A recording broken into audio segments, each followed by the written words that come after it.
Stock charts ஒரு கதை சொல்லும். இன்னைக்கு அதோட உண்மையான அர்த்தத்தை நாம புரிஞ்சுக்கலாம். ஒரு சிம்பிள் உதாரணம் பாப்போமா? நீங்க மேகத்தை பார்க்கும்போது ஒவ்வொருத்தருக்கும் ஒவ்வொரு ஷேப் தெரியுதுல்ல? நம்புங்க, ஸ்டாக் மார்க்கெட்டும் கிட்டத்தட்ட இப்படிதான் வேலை செய்யுது. ஏன்னா சார்ட் பேட்டர்ன்ஸை பார்க்கும்போது நம்ம மனசுக்கு என்ன தோணுதோ அததான் அதுல பார்க்கறோம். இதுல 2 முக்கியமான பயாஸ் இருக்கு. புல்லிஷ் பயாஸ், அதாவது மார்க்கெட் ஏறும்னு நினைக்கிறது. இன்னொன்னு பேரிஷ் பயாஸ். நீங்க வாங்கணும்னு நினைச்சா மார்க்கெட் மேல போறதுக்கான பேட்டர்ன்ஸை மட்டும்தான் உங்க மூளை காட்டும். அதுவே நீங்க விக்கணும்னு முடிவு பண்ணிட்டா மார்க்கெட் இறங்குறதுக்கான பேட்டர்ன்ஸ் தான் உங்க கண்ணுக்கு தெரியும்.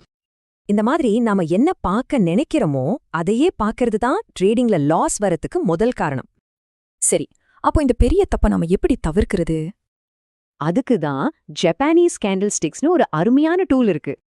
90ஸ்க்கு முன்னாடி சிம்பிள் பார் சார்ட்ஸ் தான் இருந்துச்சு. ஆனா அதுல போதுமான டீடைல்ஸ் இல்ல. ஆனா இந்த ஜப்பானிய கேண்டில் ஸ்டிக்ஸ் மார்க்கெட்டோட உண்மையான எமோஷனை கலர்ஃபுல்லா காட்டுது. அதனால இது வெறும் பேட்டர்ன்ஸை பார்க்கறது மட்டும் இல்ல. ஒவ்வொரு கேண்டிலும் என்ன கதை சொல்லுதுன்னு நாம கவனமா கேட்கணும். அப்போ சார்ட் பேட்டர்ன்ஸையும் கேண்டில் ஸ்டிக்ஸையும் சரியா எப்படி யூஸ் பண்ணி ட்ரேட் பண்றது?